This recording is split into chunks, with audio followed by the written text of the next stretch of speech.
Maquie-se comigo e reflita comigo também. Tô de volta, o terror da maquiagem, pra gente conversar juntos sobre coisas do nosso dia a dia, coisas de uma vida com Deus. Mais uma vez eu ressalto, não me julguem pelo meu modo de me maquiar. Pra mim funciona, pra você pode não funcionar, mas pra mim tá tudo certo. Eu não sou maquiadora, eu não sou profissional, então isso aqui que você tá vendo serve pra mim. Não vamos falar de maquiagem, vamos falar sobre aquilo que pensamos sobre Deus, muitas vezes, de uma forma errada. A frase do dia é: desconfie de um Deus que vive apenas para realizar os seus desejos e curar imediatamente as suas dores. Quando a gente pensa em Deus, a gente pensa logo assim, no cara que vai realizar o sonho das pessoas. É tipo um Luciano Huck, que vai dar casa, vai dar carro, vai dar barra de ouro, né? E muitas vezes a gente esquece que Deus é um pai ensina, um pai cuida, um pai exorta, né? E aí a gente leva Deus a uma posição muito estranha, né? A de mais de um ídolo ou de um garçom do que realmente de um Deus que se relaciona com a sua criação. Esquecemos do Deus que usa situações difíceis, dolorosas, para nos moldar, para nos transformar, para nos aperfeiçoar. E aí a gente passa a idolatrar um Deus que não exige nada de nós, que não requer de nós responsabilidades, apenas está ali com uma bandeja, disposto a nos servir em nossas necessidades. Podemos dar um nome para isso, de uma fé utilitarista. É como se Deus fosse um botão de emergência para o momento da necessidade. A gente quer as bênçãos provenientes de Deus, mas nós não queremos o compromisso com Deus.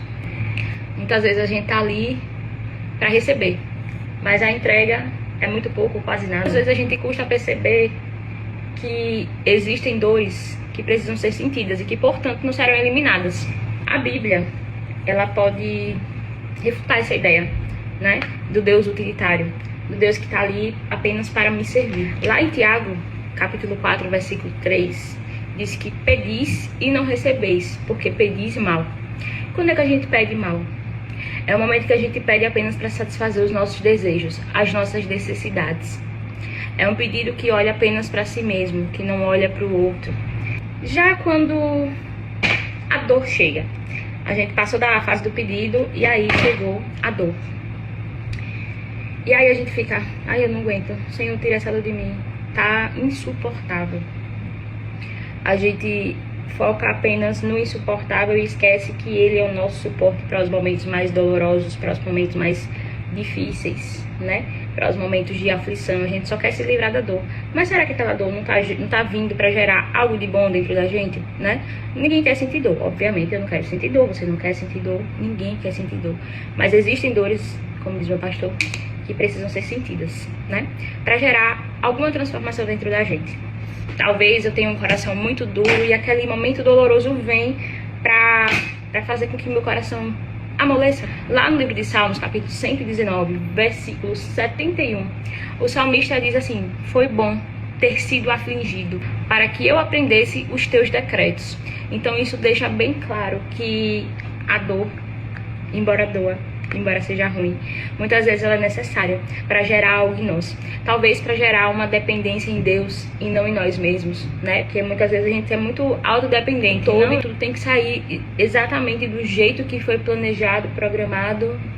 Eu sou essa pessoa, estou sendo tratada de que as coisas precisam acontecer na ordem que a gente imaginou. Mas enquanto cristãos nós dizemos: Senhor, a minha vida, a nossa vida pertence ao Senhor. E a partir desse momento, meu amor, pertence ao Senhor. A gente precisa entregar, a gente precisa aprender a entregar. E outra coisa que a gente precisa aprender, ou que a gente precisa lembrar, né, a respeito da Bíblia, é que no mundo teremos o quê? Aflições. E aí Jesus diz: no mundo tereis aflições, mas tende bom ânimo, porque eu venci o mundo. Jesus era o cara 100% Deus, 100% homem, que não precisaria passar por aflições, não precisaria passar pela dor que passou, mas ele passou. Então, no mundo nós teremos aflições, contudo, devemos ter bom ânimo, porque se ele venceu e nós estamos em Cristo, também venceremos. Não no tempo, não na forma e não do jeito que a gente quer. Se você entregou ao Senhor, deixe com Ele, pare de estar pegando de volta. Esse recado é pra você, mas também é pra mim. Porque de acordo com aquilo que eu aprendi lá atrás, na Bíblia, com Jesus, foi que quem só vivia promovendo facilidades para ele foi Satanás. Quando ele foi tentado no deserto, quando Jesus foi tentado no deserto, Satanás disse que se ele se prostrasse, se ele adorasse, ele daria a ele todos os reinos. E aí nessa hora, Jesus assumiu a identidade dele, onde também nós precisamos assumir a nossa identidade. Para que ele ia querer todos os reinos que Satanás tinha para dar para ele, se os reinos já eram dele? Se ele já era ali dono de tudo, de todas as coisas. Mas no momento onde Jesus precisava jejuar, ele ofereceu pão. E quantas pessoas nos oferecem pão no momento errado? A cruz, para aqueles que aceitaram a Cristo, para aqueles que decidiram viver uma vida com Cristo, ela desbanca a teoria do Deus do conforto. Sabe por quê? Porque Jesus disse, se alguém quiser vir após mim, negue-se a si mesmo, tome a sua cruz e me siga. Você acha que tomar a sua cruz é o quê? É abraçar um urso de pelúcia e dizer, vou seguir Jesus? Não, meu amor. Tomar a sua cruz é tudo aquilo que é difícil, que é custoso, que é doloroso para você. Mas ele também deixa um conforto pra gente, onde a gente pode entregar os nossos fardos para ele. E tomar o jugo dele, o fardo dele que é leve, que é suave. Então, se tá muito pesado para você, entregue a Jesus. Deixe aos pés da cruz. Esse, mais uma vez, é um recado para você, é um recado para mim, é um recado de Deus que vive para nos servir, para nos afagar no momento da dor. Não é um Deus, é um ídolo. É um Deus que a gente criou só na nossa mente. Porque lá em Hebreus, capítulo 12, versículo 6, diz que o Senhor disciplina a quem Ele ama. Ele é um pai. Nosso pai, lá na nossa infância, disciplinava a gente. Ó, não pode, ó, eu vou colocar você no castigo, no cantinho. Alguns outros pais assim, mas eita, eu vou lhe dar uma surra, né? Então, Deus é um pai. E Ele disciplina, Ele ama. E por amar, Ele nos disciplina, né? Então, muitas vezes, não dá pra fugir da dor.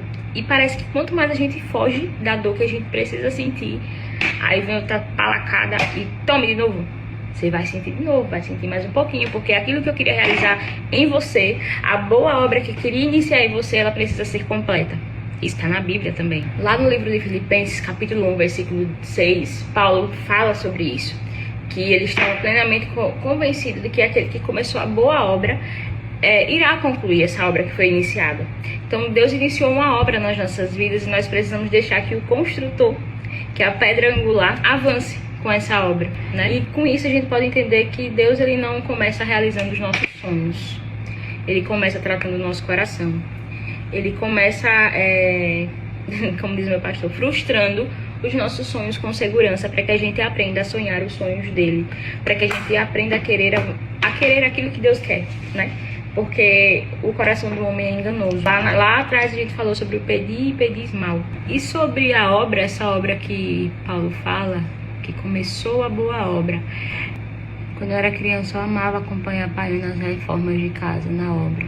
E eu não me recordo em nenhum momento onde obra, onde reforma, não envolvesse sacrifício, suor, esforço, renúncias.